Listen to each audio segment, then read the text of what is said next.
How you going, guys?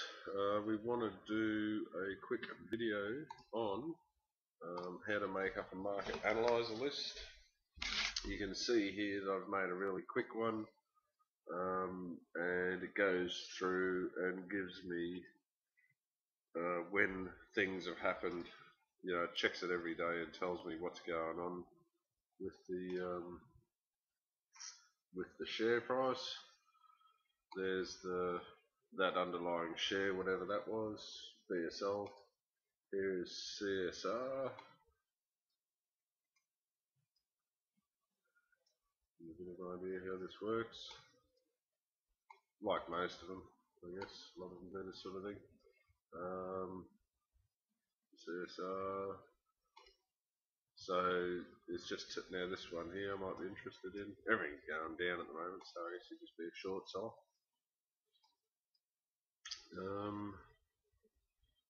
Yeah, and it's it shows you the divergence there on the MACD.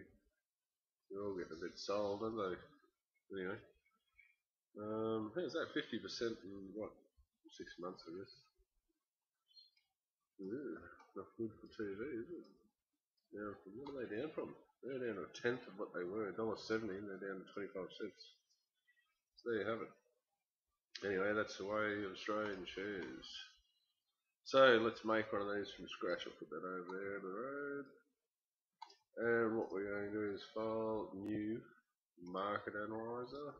We're going to add an instrument list, and I'm going to add the options list. Make it full screen. Now they're all in alphabetical order. I want them in price listed order, so I'm going to hit that button. My charts are going to be different. This chart for a $1.10 chart is going to be different to a $5 chart and a $15 chart. They're all going to be set up differently, just because your averages and all that move different. So what we want to do is here we want to add a label row, and we want to separate them. We want to go $1 to $5, and then we go down here till we find $5, and we want to add a label row $5 to $10, and then we want to add another row here, add a label row $10 to $20, and we want to add another one here, $20 to $60 will do it, because there's only a few left. So that's it. Actually, what we should do is just change this one to, we'll change that one to 30, and remove row. We'll go from 30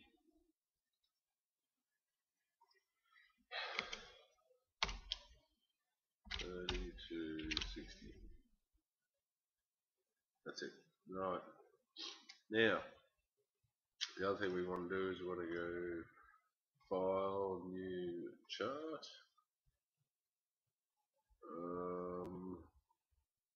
Make it up with anything to do. Daily chart, because we're on the day data, 3,600. That's nearly 10 years worth of data. Okay. Now, what the trick here is, we're not going to be trading that. The trick here is we want to have this color and this color the same. So this one is going to be orange. I'll pull that chart up again. Make that one orange.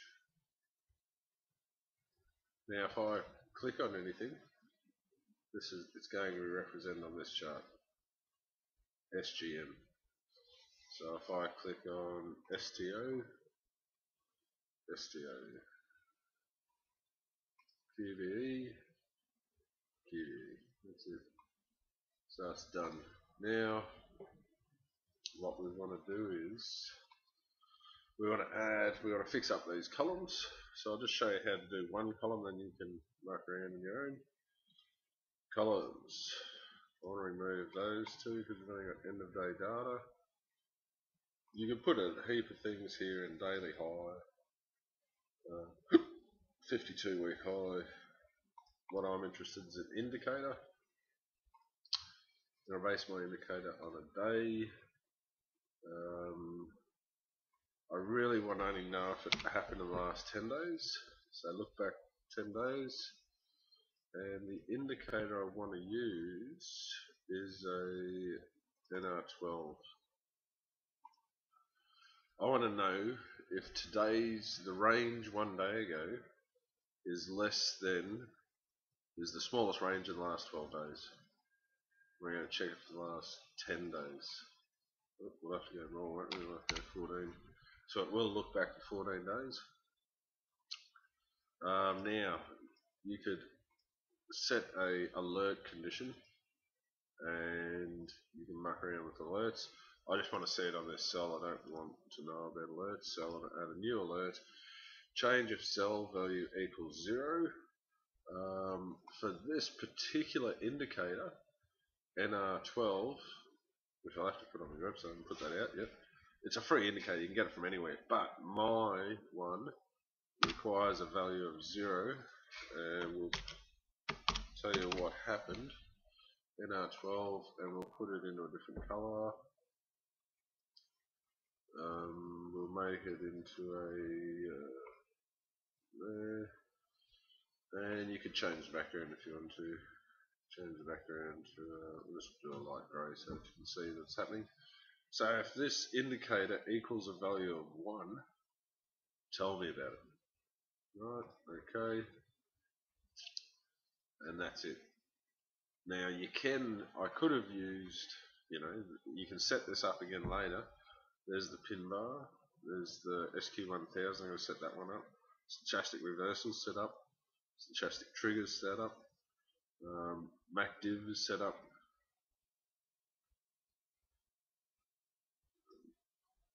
And that's it. And then you've got all these other indicators as well.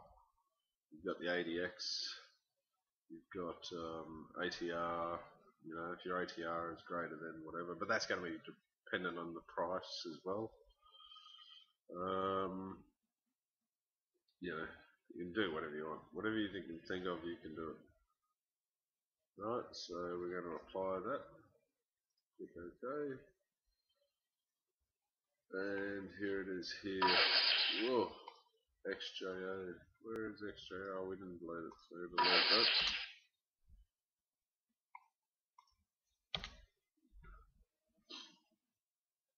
Now it's just coming back with our price for some reason.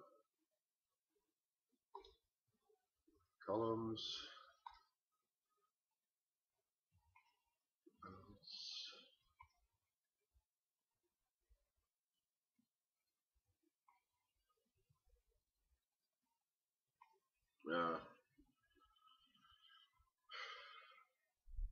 Let's drop the period down, see if we can get the trigger. Let's go for 3.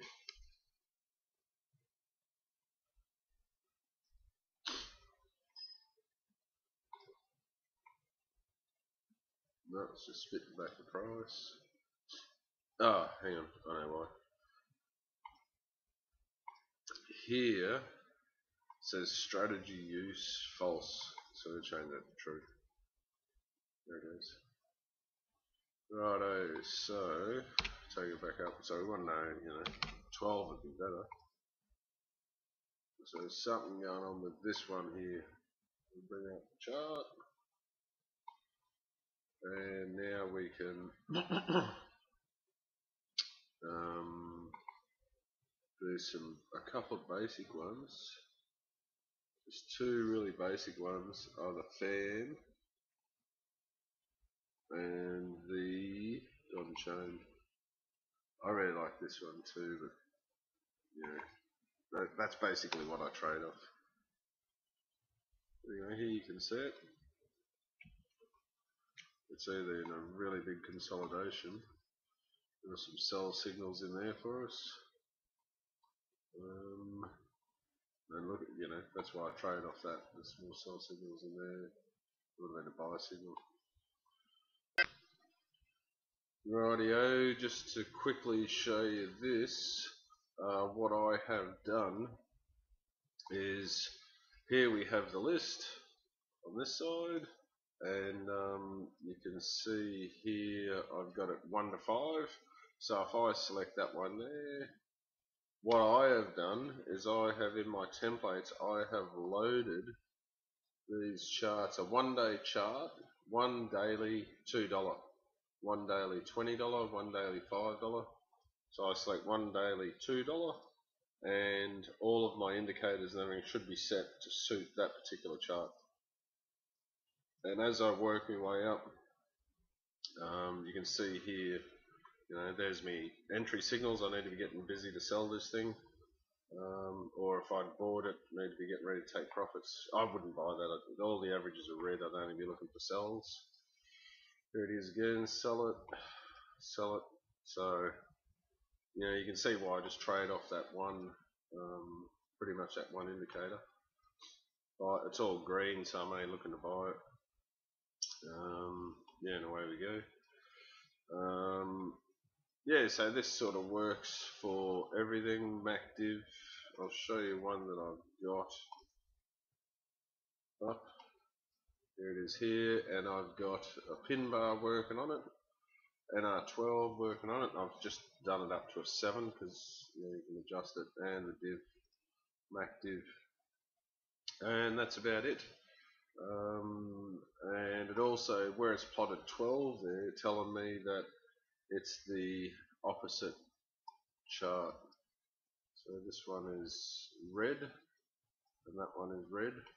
So this is the chart I just clicked on, and yeah, if I wanted the actual div, press it there. And yeah, there's the Mac div in there. Anyway, it's a long story.